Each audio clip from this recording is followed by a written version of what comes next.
La Biblia dice en Hechos capítulo 6, versículo 7, la Reina Valera del 60 dice: y crecía la palabra del Señor y el número de los discípulos se multiplicaba grandemente en Jerusalén. También muchos de los sacerdotes obedecían a la fe. La iglesia primitiva fue un impacto tremendo a la sociedad, a su comunidad. Es impresionante ver cómo en tan poco tiempo la iglesia primitiva, la iglesia en Jerusalén, alcanzaba a las multitudes, cómo tocaba el corazón de las personas. Pero hay algo que me interesa mencionar en esta noche y compartir con ustedes, y es que la Biblia dice que el número de los discípulos se multiplicaba grandemente en Jerusalén. Cuando se refiere a los discípulos, no se está refiriendo a espectadores. Cuando se refiere a discípulos, no se está refiriendo a personas que están ahí para escuchar. Amén. No se está refiriendo a la multitud en general, porque pudiéramos mencionar que en la iglesia primitiva era una iglesia con una capacidad enorme de gente que iba creciendo y que iba acercándose a lo que era el ministerio de los apóstoles. Había gente que estaban ahí para recibir un milagro. Había personas que estaban ahí porque estaban encantados con la forma en que se enseñaba, que se predicaba. A otros quizás les gustaba la manera en que la iglesia primitiva vivía la comunión, porque si usted va al libro de los Hechos se dará cuenta que la iglesia primitiva era una iglesia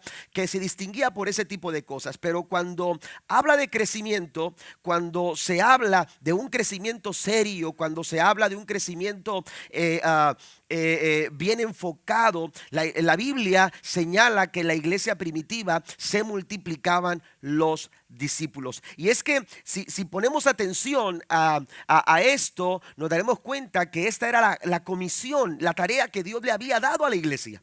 Si vamos nosotros a Mateo capítulo 28, el versículo 19 en adelante, dice nos habla de la gran comisión, lo que conocemos nosotros como la gran comisión, que también la podemos ver en Marcos capítulo 16. Pero en Mateo 28, versículo 19 al 20 dice: por tanto, hablando Jesús a sus discípulos les dice: por tanto, id y haced discípulos a todas las naciones.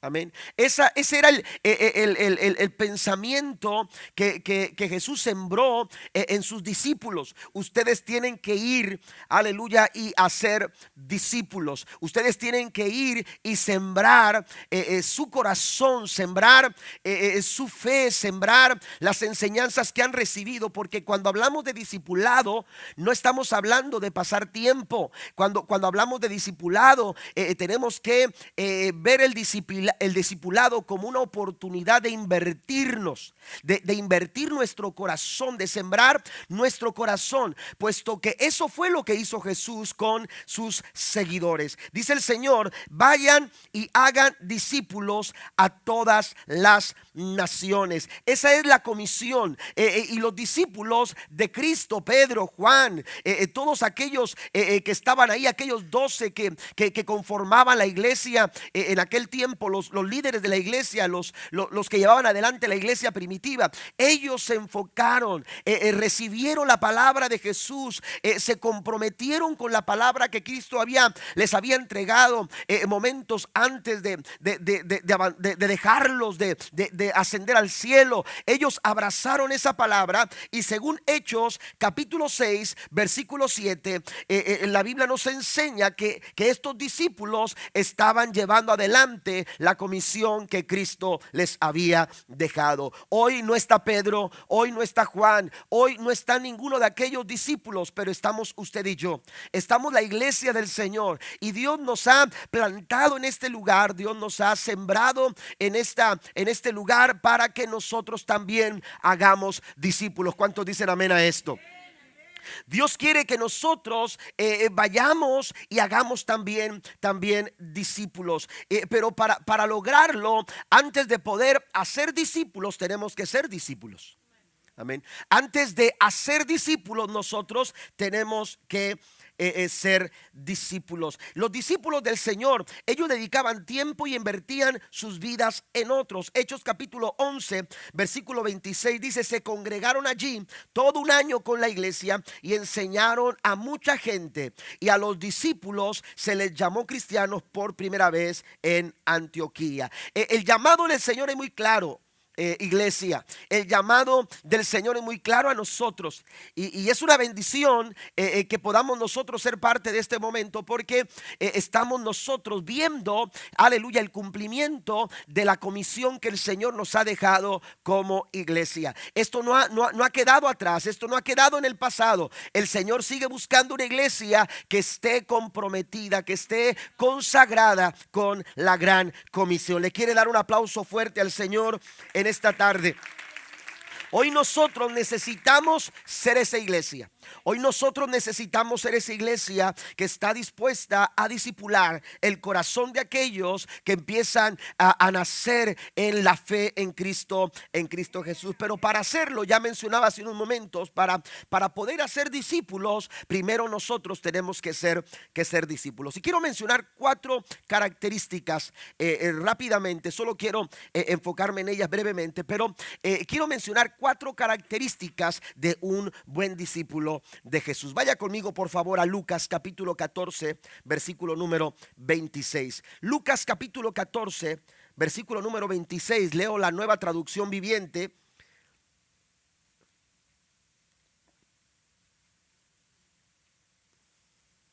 Dice la escritura en Lucas 14, 26: una gran multitud seguía a Jesús y se dio vuelta y les dijo: si quieres ser mi discípulo, debes aborrecer a los demás, a tu padre y a tu madre, esposa e hijos y hermanos y hermanas. No se me asusten, ahorita voy a explicar esto, ¿ok? A tu padre y a tu madre, esposa e hijos, hermanos y hermanas. Si hasta tu propia vida, dice, de lo contrario no puedes ser mi discípulo. ¿A qué se está refiriendo Jesús cuando menciona esto? Jesús se está refiriendo hermanos, al compromiso que se tiene que ejercer cuando uno quiere ser discípulo de Cristo. Si uno quiere ser un discípulo del Señor, uno tiene que entregar un compromiso total, un compromiso. No podemos comprometernos con la gran comisión solamente a medias. No podemos comprometernos con el trabajo del Señor, con el servir a Dios, con el buscar al Señor, hermanos, de una forma liviana, de una forma ligera. Tenemos que ser gente comprometida. Y Cristo aquí lo que hace, hermanos, es utilizar una exageración, porque eso es lo que sucede. Usted va a encontrar que dentro de las figuras de interpretación o formas de interpretación bíblica, se va a encontrar con algunas figuras que tienen que ver con algo que se conoce como la hipérbole en la hermenéutica, pero no me voy a meter mucho a eso. Aquí está la experta, que es mi esposa. Yo no soy experto en eso, pero mi esposa aquí después nos va a dar una clase de eso. Pero lo que se conoce como la hipérbole, hermanos, es un lenguaje permitido a la hora de exponer. ¿Para qué? Para poner mayor peso o mayor... es una forma de exagerar con el deseo de que la gente pueda captar con mayor impresión y con mayor fuerza lo importante de lo que se está diciendo. Jesús no te está diciendo que tienes que abandonar, como dice la Reina Valera del 60, el que no abandona. No se trata de abandonar, no se trata de dejar. Lo que tenemos que entender aquí es que tenemos que tener un mayor compromiso con el Señor. Un compromiso, hermanos, que esté sobre todas las cosas. Un compromiso, aleluya, que no tenga rivalidad, sino que esté dispuesto a asumirse con la intención de enfocarse con los propósitos que Dios tiene para nuestras vidas. En otra ocasión, el Señor Jesucristo dijo que el que pone sus manos en el arado, amén, el que pone sus manos en el arado y voltea para atrás no es apto, no está capacitado. Amén. Y esto es algo que los judíos entendían con mucha facilidad. ¿Por qué? Porque ellos estaban acostumbrados a trabajar en el campo. Amén. Y aquellos surcos, usted puede, cuando éramos niños y viajábamos con papá y mamá o con mi abuelo, recuerdo que íbamos a veces hasta Cadereyta o por allá a Montemorelos y a visitar a la familia. Y era impresionante ver cómo los surcos perfectos, ¿verdad? Y perfectos, derechitos, y se miraban muy bonitos, ¿verdad? El sembradío así como iba. Y yo siempre me preguntaba, ¿y cómo le hace esta gente? Amén. ¿Cómo le hace para hacer los surcos tan perfectos? Amén. Ellos están trabajando y comprometidos desde muy temprano en la mañana y a veces hasta muy tarde trabajando la tierra, porque saben, hermanos, que la tierra se tiene que trabajar de cierta forma. Yo no sé mucho de eso, pero entonces, hermanos, ¿qué sucede cuando no se está centrado, concentrado en lo que se está haciendo? Esos surcos, hermanos, cuando se está volteando para atrás, esos surcos no van a ir derechos. Amén. Esos surcos van a estar todos chuecos. La vida cristiana no puede ser así. Tu compromiso no puede ser así. No podemos ser livianos en nuestra manera de servir. Tenemos que servir al Señor de todo nuestro corazón. Tenemos que amarle a Él con todas nuestras fuerzas, con toda nuestra alma, con toda nuestra mente, dice el Señor. Tenemos que amar a Dios por completo. Alguien le da un aplauso al Señor esta tarde. Ese es el compromiso. Aleluya, tenemos que asumir nuestro compromiso. Aleluya, y no podemos comprometernos con el Señor de una forma liviana. Tenemos nosotros, hermanos, que ser firmes en nuestra forma de servir al Señor. Jesús está hablando de compromiso. Y un discípulo comprometido, amados hermanos, agrada al Señor. Es un verdadero discípulo, aquel que está comprometido totalmente con el Señor. Amén. Está comprometido totalmente con el Señor. Segunda característica. La segunda característica es que un verdadero discípulo está bien arraigado en la palabra. Está bien arraigado en la palabra del Señor. La iglesia primitiva estaba formando discípulos. Amén. Y la Biblia dice que crecían, según Hechos capítulo 6, el número de los discípulos se multiplicaba en grande manera en Jerusalén. Pero si usted lee al principio del verso 7, dice que crecía la palabra del Señor. Amén. La palabra del Señor crecía. La palabra del Señor, aleluya, avanzaba. Y esto quiere decir, amados hermanos, que más corazones abrazaban la palabra.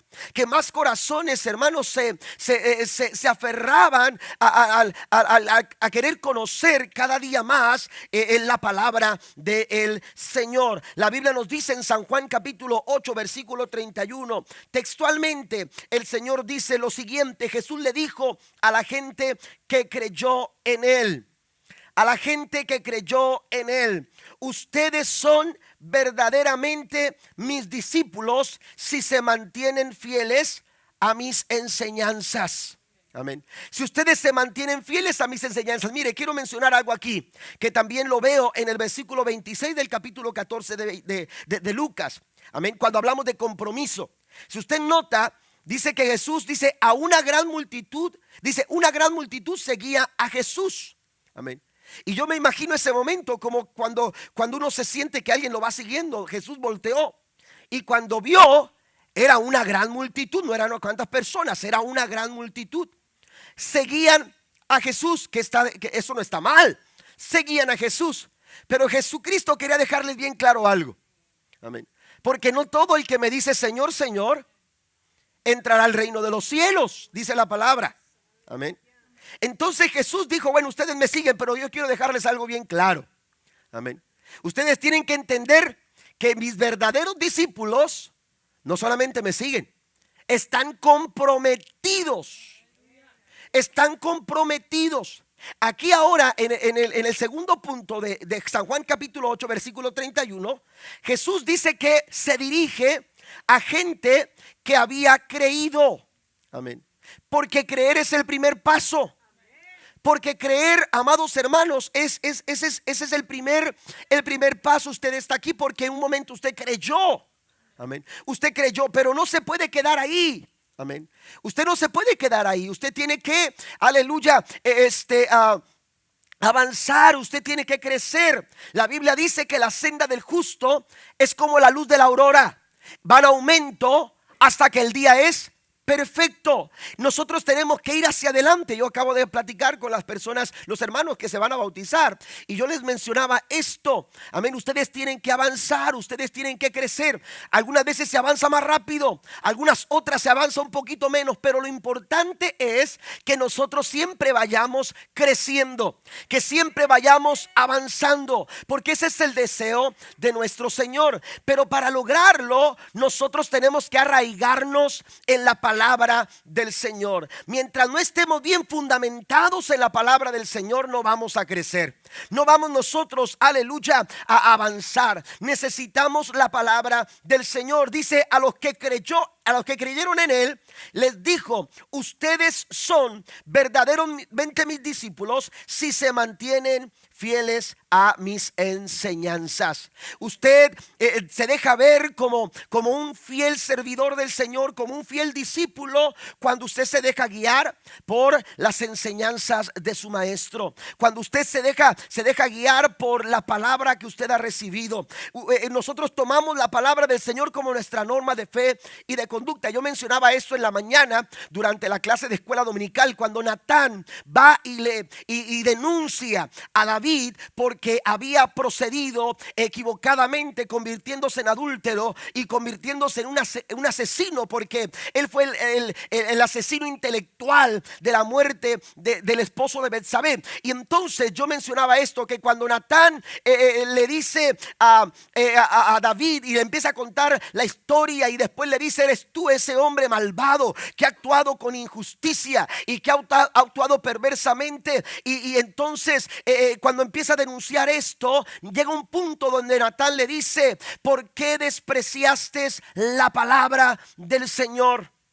Amén. ¿Por qué despreciaste la palabra del Señor? Y mencionaba algunos peligros, aleluya, cuando nosotros no estamos atendiendo, no estamos bien fundamentados, no estamos siendo dirigidos por la palabra del Señor. Un fiel discípulo es aquel que se deja guiar por las enseñanzas de su maestro. Podrá escuchar muchas voces, podrá escuchar muchos mensajes, podrá escuchar, aleluya, muchas palabras de otras personas, pero el fiel discípulo está arraigado en la palabra viva, en la palabra eficaz, en la palabra que es más cortante que toda espada de dos filos, la palabra de nuestro maestro.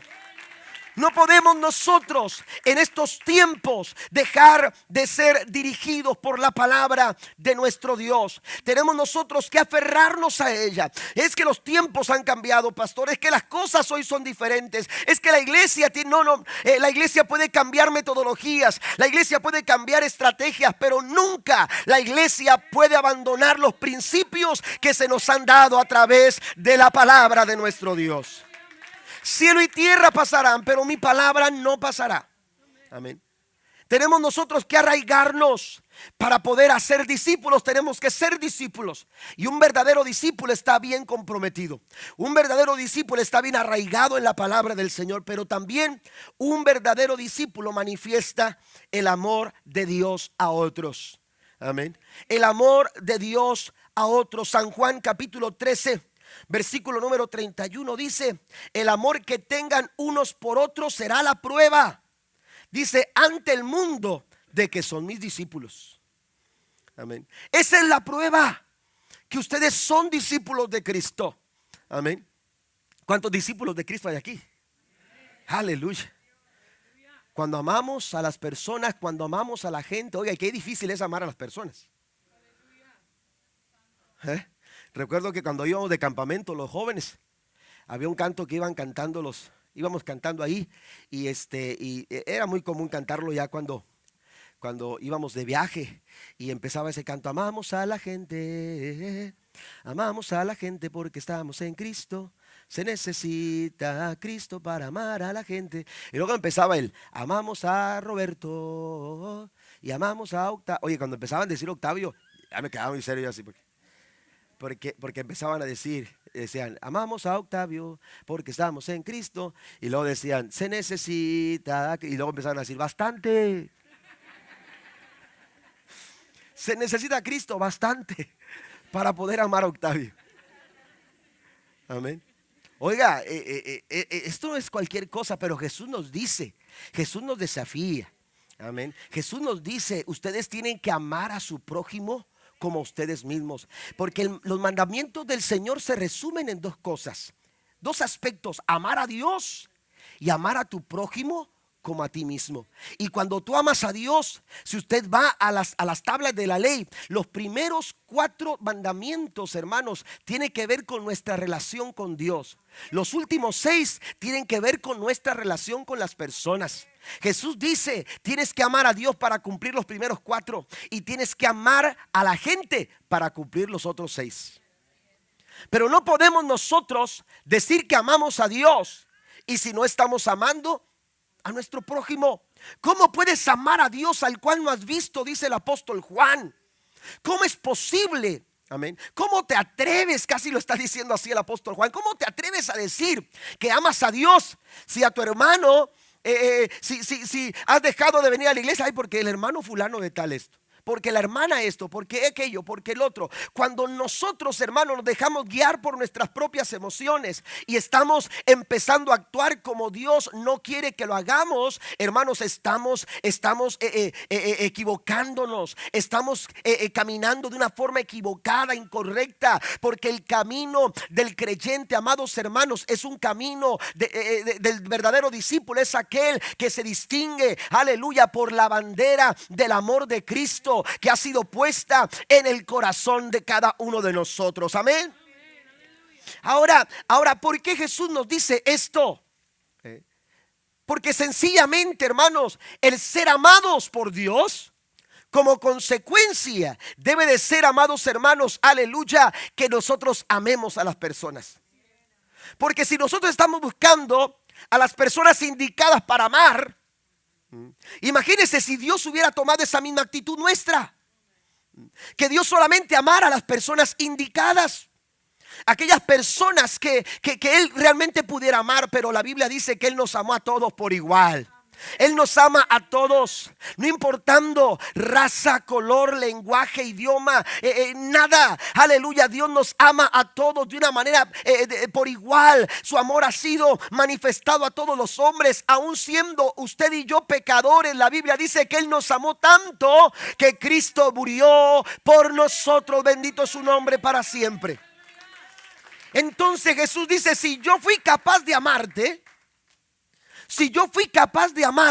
entonces tú eres capaz de amar a las personas. ¿Me entiendes? Y el amor de Jesús, hermanos, no fueron palabras, no fueron expresiones de hey, ¿cómo estás? Amén. Él murió en la cruz.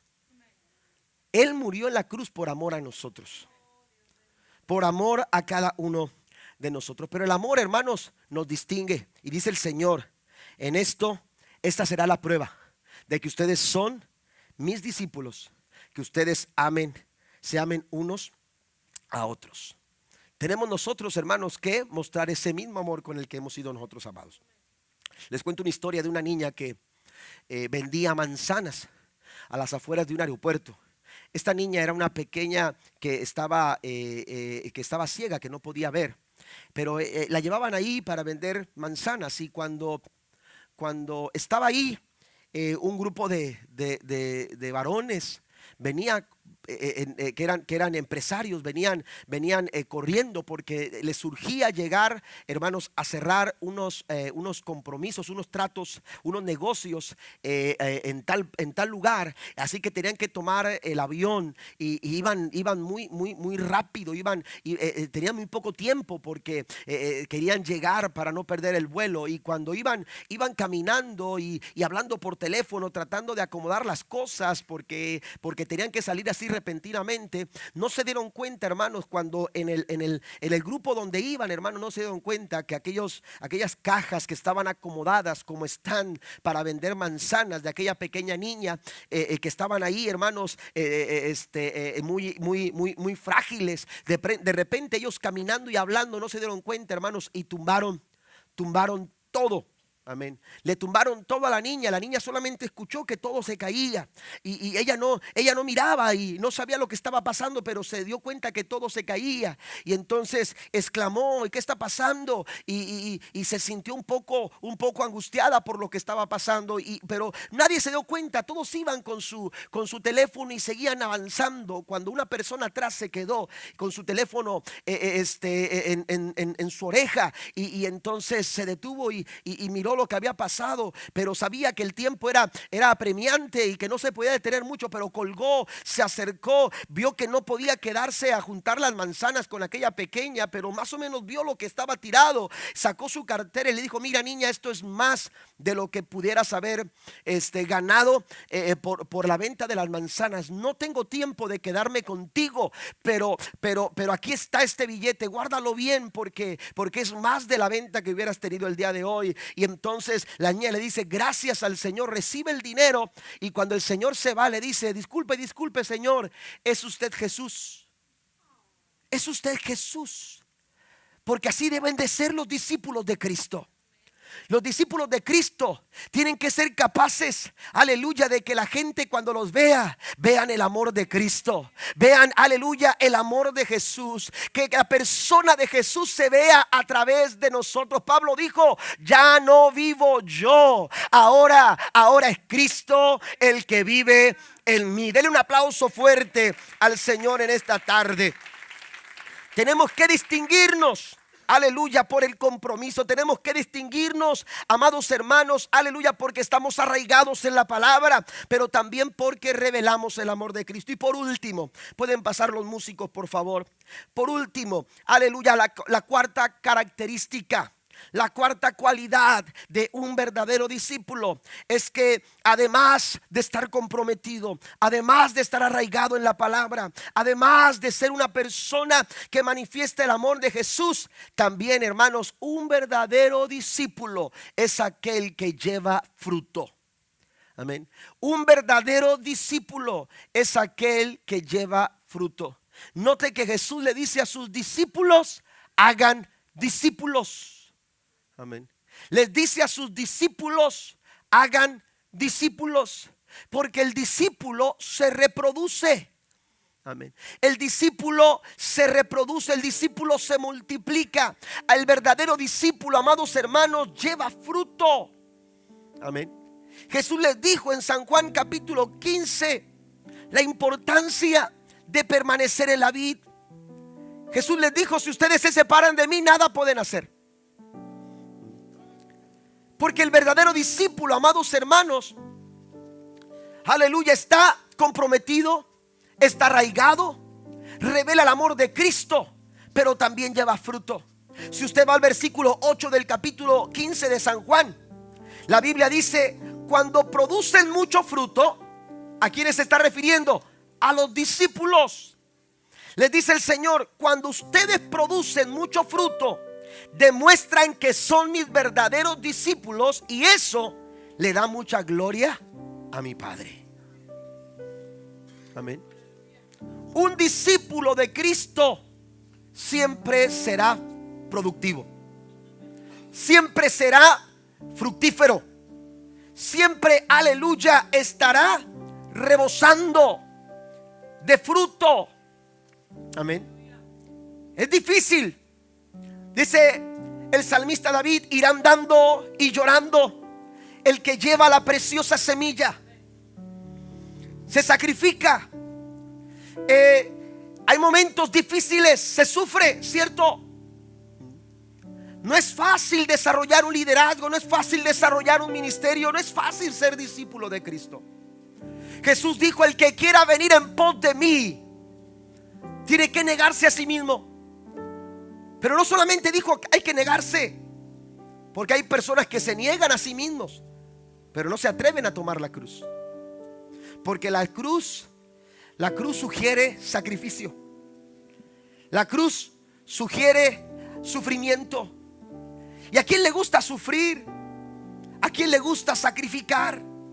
Pero Jesús dice: el que viene en pos de mí tiene que negarse a sí mismo, tomar su cruz cada día. Cada día. Esto no es de un día sí, un día no. Es cada día. Amén. Y entonces dice el Señor: sígame. ¿Estamos listos para seguir a Jesús? ¿Estamos listos para seguir a Jesús? Es una decisión que tomamos todos los días. Usted se levanta en la mañana y usted dice: hoy, Señor, quiero seguirte. Hoy estoy listo para seguirte. Hoy decido seguir a Cristo. Hoy decido enfocarme en Él. Hoy decido llevar adelante sus propósitos en mi vida. Usted podrá tener su agenda, pero usted tiene que saber que hay una agenda en el cielo que Dios tiene para su vida. Y el Señor, aleluya, dispone de mi tiempo. Dios dispone de mi vida. Amén, porque yo soy su discípulo. Amén. Así que yo le digo al Señor cada mañana: Señor, hoy estoy dispuesto a seguirte. Y cuando usted sacrifica y cuando usted siembra con dificultad, imagínese usted el agricultor, desde muy temprano levantarse, desde muy temprano abandonar el hogar, amén, y salir al campo a trabajar. Eso no es fácil. Pero cada vez que va tirando la semilla, cada vez que va trabajando la tierra, cada vez que va, aleluya, avanzando en el sembradío, yo me imagino, hermanos, que va caminando con esperanza de ver que esa semilla se levante como un fruto agradable, como un fruto, aleluya, frondoso. Y así debe de ser nosotros, hermanos, en nuestro caminar. Somos discípulos de Cristo, y cuando nosotros caminamos apegados a lo que hemos hablado, hermanos, el fruto será inevitable. El fruto será inevitable. El fruto, la Biblia dice que en todo trabajo hay fruto. Siembre, a su tiempo usted va a cosechar. Lo único que tenemos que saber es que tenemos que estar seguros de lo que estamos sembrando. Amén. ¿Cuánto le dicen al Señor: yo quiero seguirte? ¿Por qué no se pone de pie conmigo en esta noche? Menciono lo que dice la última parte del verso 8. Eso le da mucha gloria a mi Padre. ¿Quiere darle gloria a Dios? Lleve fruto. Sea un verdadero discípulo. Jesús dijo: así alumbre vuestra luz delante de los hombres. Amén. Para que vean vuestras buenas obras y empiecen a aplaudirte. No, empiecen a decir: wow, qué tremendo es Pedro. Wow, qué tremendo trabajo, qué tremendo. No. Eso no dijo el Señor. Jesús dijo: cuando la gente vea el resplandor de la luz con la que estás brillando, dice, para que vean vuestras buenas obras y glorifiquen a vuestro Padre que está en los cielos. Que lo que hagamos le dé la gloria a Dios. Que el fruto que llevamos le dé la gloria al Señor. Que si fructificamos, la gloria sea para nuestro Dios.